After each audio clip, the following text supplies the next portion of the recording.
92.9 Calf Country. Hey guys, how's it going? Hey, Ty, how are you? You know, I just got through giving my dog a bath, and my house is smelling a lot better now. Oh, that's always a good thing. A fresh, clean dog is better than any other type of dog. Yeah, it is. Man, I'm on the road so much, she stinks a little when I get home, so Yeah. it's all good. What kind of dog do you have? I got a pug, extra stinky.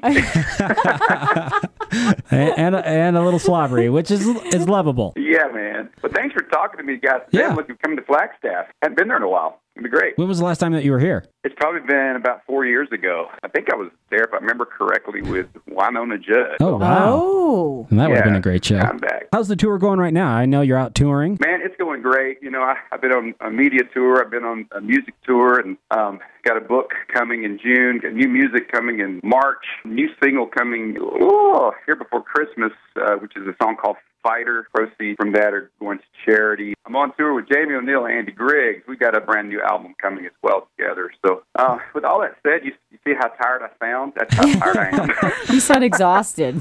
New music gets me excited. I love to hear new stuff from the artist. Can you tell me more about Fighter? Oh, man, yeah, sure.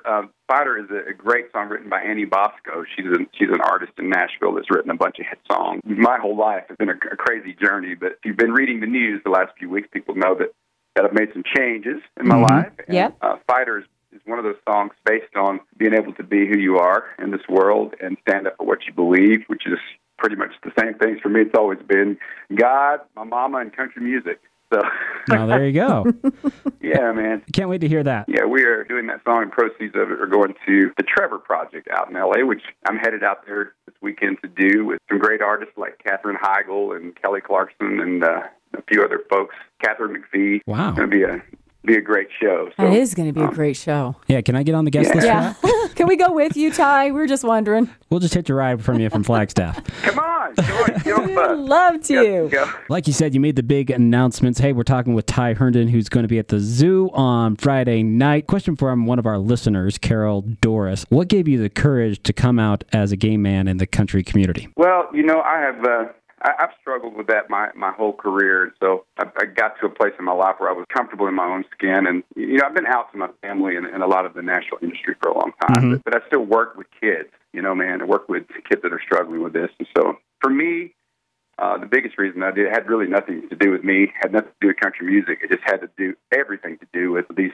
248 kids last year alone in the South that put a gun in their mouth and killed themselves because of who they are. So it was time for me to stand up, and so if that meant that I didn't get to do country music anymore, then that was fine. But, you know, the fans of country music, I didn't give them enough credit because they're very graceful and awesome. Yes. And I don't know that I've ever received so much support. So it's just, for me, it's just about the music, man. I just want to keep doing what I do, and I'm just as much a redneck today as I was yesterday. So. Amen to that. Some things don't change, right? You have a lot of great support coming from our community here in northern Arizona. Yes, you Just do. know that. So we're excited to have you in Flagstaff. Thank you, man. I appreciate that. You know, like I've been saying with a lot of interviews and stuff, you know, come on out to the show. You're still going to hear all the hits. You're going to hear new music, and you're going to hear some great stories. And that's just what I've always stood for. And, you know, and we do everything from Die Hard Country to, you know, I had a Grammy nomination, what was it, 2 years ago for a great Christian record that I did. And Nice. we're doing some stuff from that as well. So, you know, and then maybe a few Christmas songs, maybe. We'll see. Hey, 'tis the season. Might as well. It is the season. Well, kind of based on that, you know, country music has really evolved since the 90s. You know, what's your thoughts on today's country music? You know, I have a lot of thoughts about that. One thing that I always tell people is this. You know, I'm sure when Janie Vicki, a great artist from the 80s, when the 90s music started taking over, I'm sure they thought, wow, you know, country's just going to hell in a handbasket. And then the same thing when the 2000s took over, when Garth and Shania came along the scene, everybody was like, oh my God, this music's so bad. You know, but I've never thought music was bad. Whatever gets country music on the world stage is fine with me. And there's a lot of great new artists out there. And I'm happy to see the 90s resurgence coming around with things like Nash Icon. I think that's amazing. So, you know, music is music, and whatever touches people's hearts and their souls and makes them happy, makes them cry, makes them celebrate, and nobody does that better than country. Yes. Can I hear an amen? Amen. Amen, Ty. Amen. So if you could collaborate with any country artist, who would you collaborate with? Who would you do a single or something You with? are talking my language right now. The new album that I'm going to be working on here in the spring is an album of duets. I've always wanted to do it. Of course, had a great hit duet with Stephanie Bentley out there. I got on my last album, did a duet with Jamie O'Neill. Started our whole tour stuff together. But man, I've just got an arsenal of such amazing friends out there, like from Winona to Shania to my dream duet, Bonnie Raitt. So I'm going to go for it. Yeah, I'm going to go. Just send her a Twitter invite, and that will work out, right? Yeah, man.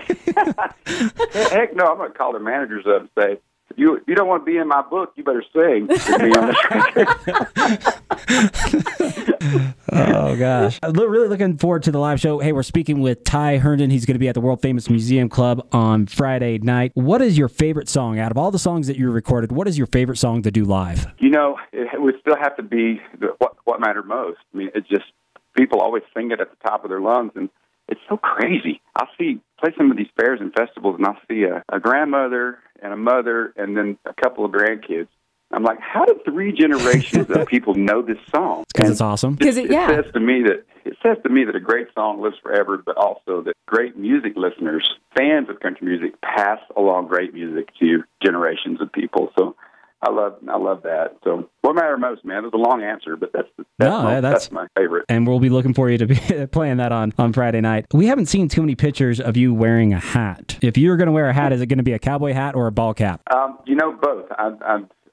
When I got signed to Sony, I was a hat act. Uh-huh. I was working in 10 years of honky tonks in Texas. I think my first single that they shipped on me was What Mattered Most. I had a guitar in my hand and a hat on my head. Immediately, they found out that I'm a terrible guitar player and I had hair. So they said, take the hat off and quit playing the guitar? Yeah. Just get up there and get rid of all the props. So I've got a collection of Stetsons. I have a collection of guitars, and I think people would look at me funny if I wore a ball cap on my head the right way. It's always backwards. So. Hey, I'm the backwards cap guy too. Yeah, that's how he wears his hat. I told Luke Bright, I said I was doing that before you did. All right. He copied you. There you go. That's right. And condolences out to his family, man. That's another terrible loss for them. It's so sad. I hate that. Hey, with college football, are you following college football at all? Dude, my blood runs crimson. See, that was the question. I was going to say, are you Alabama or Auburn? But you answered that. You answered that right away. There ain't nothing orange in my house. Well, we might have to end the interview because I'm an Oregon fan. Well, it's all right. Hey, the overall message of this conversation is you love who you love. There it is. You love who you love.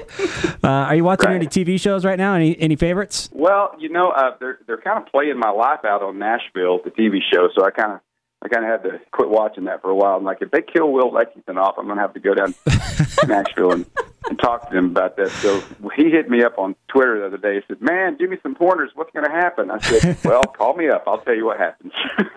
Any reality shows you like, or just stick to the dramas? Yeah, man. I love documentaries, and I really watch a lot of those. And the reality stuff is pretty funny. I like the reality stuff on HGTV. That's fun. Oh, yeah. $1 million listings and stuff like that. I'm really into the Property Brothers. Of course you Property are. Brothers are great. See? And I've never watched any of the Housewives stuff. They had me out in New York last week, and the girls were like, oh my, they're such big country fans. They're like, oh my God, Ty Herndon, come over here. They don't really fight as much as they do on TV. So I'm like, oh well, go figure. Do you follow The Voice? I have got the whole dadgum season on DVR. I haven't had time to watch it yet. Yeah, Nashville gets a lot of exposure on that show, not only from Blake, but just a lot of great talent comes out of there. Well, maybe someday you'll be sitting next to Blake, huh? I've known Blake forever. As a matter of fact, I have a great Blake story real quick. When I was on the red carpet at the Grammys, I was nominated, and, it's been a while. People in the media had heard anything from me, so, nobody really wanted to talk to me. They were just like, who is that guy? And Blake Shelton walks to me, puts his arm around my shoulder, and screams at the top of his lungs, this is Ty Herndon, the greatest country singer ever. You guys talk to him. Number one, I was embarrassed as shit. Oh, I can't say that on radio. Sorry. I apologize, guys. I was really embarrassed. And number two, I appreciated it. So it was a great story. Before you run away, just a couple more questions. If you didn't choose the path of music, what would you be doing right now? I probably would be in some kind of carpentry tell you the truth, my dad and my grandfather both were cabinet builders, and I know a little bit about it. And I have a minor in psychology from college, so wow. I'd be a cabinet builder who played mind games. Again, we're talking with Ty Herndon. He's going to be at the world famous Museum Club Friday night. We're looking forward to the show. Ty, what's the first song you're going to do on Friday night? First song out of the gate is "I Need to Be Loved Too Much." Awesome. We cannot I always wait. start the shows with that because I hope they're going to love me as much as I love them. All right. I say that we play that right now. Fantastic. Yeah, unless you want to sing the whole thing for us. Are you down for that? I think the record might be better this morning. All right, well, we'll just wait and listen to you on Friday night. How's that? That's awesome. All right, Ty, can't wait to have you here in Flagstaff. Thanks for talking with us. Man, you guys are so incredible. And by the way, just so you know, I can't wait to come to Flagstaff. It's going to be awesome. I've been looking for a love like that. Once you start it, you can't turn back. I get the feeling that I'm looking at